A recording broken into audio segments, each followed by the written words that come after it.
Good morning সকলোকে পুনৰ এটা নতুন ভিডিঅ'লৈ দৌৰণি জনাইছোঁ। আৰু আজি হৈছে শিৱৰাত্ৰি পূজা আৰু শিৱৰাত্ৰি পূজালৈ যাবৰ কাৰণে গা পা ধুই আজৰি হৈছোঁ আৰু তাৰ আগতে কিবা এটা বস্তু বনাবলৈ লৈছোঁ, মানে ৰেচিপিয়ে বুলি ক'ব পাৰি। ভাবিছোঁ আপোনালোকৰ মাজলৈ শ্বেয়াৰ কৰি দিওঁ, ভাল পাব আপোনালোকে চাই। তাৰ কাৰণে কেৰাহীটো পাতি ল'লোঁ মই গেছত। চাই থাকিব মই কি বস্তু বনাবলৈ লৈছোঁ, একেবাৰে কম সহজতে ঘৰতে থকা বস্তু আৰু তাত ৰিফাইন তেল অকণমান দি লৈছোঁ। ঘৰতে থকা বস্তু আপোনালোকে তৎক্ষণত মানে বনাই খাব পাৰিব। একেবাৰে সাধাৰণভাৱে বনোৱা এটা ৰেচিপি হয়। মানে কোনোবা আলহী আহিলেও আপোনালোকে দিব পাৰিব কেতিয়াবা, আৰু ঘৰত পটককৈ ভোক লাগিলে বনায়ো খাব পাৰিব, নহয় জানো। আৰু তাত দিলোঁ মই চুজি এগিলাচ। এতিয়া চুজিখিনি ৰিফাইন তেলত ধুনীয়াকৈ ভাজি ল'ম। কেঁচা গোন্ধটো যোৱালৈকে, অকণমান ৰঙচুৱা হোৱালৈকে ধুনীয়াকৈ ভাজি ল'ম, নহ'লে খাবলৈ বেয়া হ'ব। আৰু কেঁচা গোন্ধটো যোৱালৈকে ভাজি লৈছোঁ। বেছি ভাজিবও নালাগে, বেছি ভাজিলেও দেৰি যাব, নহয় জানো। সকলোৱে জানে চুজি ভাজিবলৈ, তথাপিও লস্কৰা বনালে আমি যেনেকৈ ভাজোঁ তেনেকৈ ভাজিব লাগিব। আৰু তাতে মই সেই নিমখ অকণমানো দি দিছোঁ দেই। নিমখ অকণমান সোৱাদ আহিব লাগিব, তেতিয়া ভাল লাগে নিমখ অকণ দিলে, নহ'লে নিমখ অকণ নিদিলে ইমান ভাল নালাগে। আৰু তেনেকৈ ভাজি ল'লোঁ। ভাজি তাতে মই পানী দি দিছোঁ। পানী মানে বেছি দিব নালাগে, অলপ অলপকৈ দি থাকি পেলাই এনেকৈ লৰাই থাকিব। কেতিয়াবা পটককৈ পানীকণ বেছি হৈও যাব পাৰে। পানীকণ পটককৈ বেছি হৈ গ'লে মঠিবলৈ অকণমান দিগদাৰ হ'ব। আমি আটাটো যেনেকৈ মঠি লওঁ, ৰুটিটো যেতিয়া বনাবৰ কাৰণে আটাটো মঠি লওঁ, তেনেকৈ এনেকৈ ধুনীয়াকৈ মঠিব লাগিব, মানে পিঠাটো উঠিবৰ কাৰণে। যদি পানীটো বেছি হয় তেতিয়াতো পেলপিলা হ'ব। আৰু তাত মই এতিয়া কিছুমানে এনেকৈ মঠিবৰ কাৰণে ৰিফাইন তেল নহয় ঘিউ লয়। মোৰ ওচৰত ঘিউ নাছিলে, সেইকাৰণে মই ৰিফাইন তেলকে দিছোঁ, অকণমান মঠিবৰ কাৰণে ভাল হ'ব, নহয় জানো। এনেকৈ ধুনীয়াকৈ একেবাৰে কম বস্তুৰে, মানে ঘৰতে থকা বস্তুৰে পটককৈ বনাব পৰা একেবাৰে সাধাৰণভাৱে ৰেচিপি এটা আপোনালোকৰ মাজলৈ শ্বেয়াৰ কৰিলোঁ। আশা কৰোঁ আপোনালোক দেখি নিশ্চয় ভালে পাইছে আৰু বনাই খাই চাব এদিন। এনেকৈ মঠি আছোঁ মই। আৰু পটককৈ যাবলগীয়া এনেকৈ মন্দিৰলৈ বা নামঘৰলৈ যদি যাবলগীয়া হয়, ভাত খাই পেলাই যাবলৈ বেয়া হয়, নহয় জানো।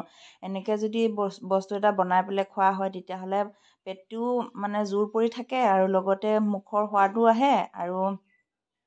আৰুনো কি ক'ম, আপোনালোকে কেতিয়াবা বনাই খাই চাব।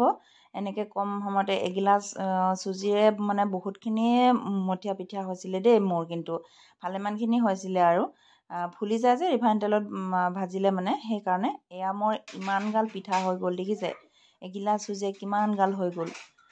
তাৰপিছত মই আকৌ এবাৰ কেৰাহীটো পাতি দিলোঁ। আৰু কেৰাহীটো পাতি দি এতিয়া তাতে মই গাখীৰ দি দিলোঁ। গাখীৰ আপোনালোকে ঘৰৰ গাখীৰো ব্যৱহাৰ কৰিব পাৰে, তাৰপাছত আমুল তাজাও ব্যৱহাৰ কৰিব পাৰে। যিহেতু আমাৰ ঘৰত গৰু গাখীৰ নাই, সেইকাৰণে আমি আমুল তাজাই ব্যৱহাৰ কৰিছোঁ। গাখীৰখিনি এতিয়া ধুনীয়াকৈ উতলাম তাতে। আৰু তাতে মই দি দিম চেনি। 1 কাপমান দি দিছিলোঁ, মানে গাখীৰটো পৰিমাণে দি দিছোঁ আৰু চেনি।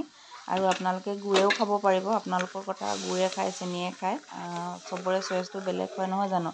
এতিয়া মই চেনিখিনি গলি যোৱালৈকে এনেকৈ হেতাখনে এনেকৈ লৰাই থাকিব লাগিব, নহ'লে তলত একেবাৰে লাগি যাব, গাখীৰখিনি আঠা আঠা হয়, পিছত দেই যাব তলত, খাবলৈ বেয়া হ'ব।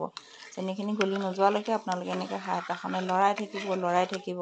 আৰু কমকৈ বনাইছিলোঁ কাৰণে গাখীৰো কম, গাখীৰৰ পৰিমাণটোও কম, নহয় জানো। বহুত যদি বনায়, সৰহকৈ যদি বনায় তেতিয়া সৰহকৈ লাগে। আৰু খন্তেকৰ কাৰণে যাবৰ কাৰণেহে মই ৰেচিপিটো বনাইছোঁ, আৰু ভাবিলোঁ এটা ৰেচিপিয়ে শ্বেয়াৰ কৰি দিওঁ আপোনালোকক। ময়ো মন্দিৰলৈ যাওঁতে খাই যাওঁ, আৰু লগতে ৰেচিপিটো আপোনালোকে চাই পেলাই কেতিয়াবা বনাই খাই চাব পাৰিব।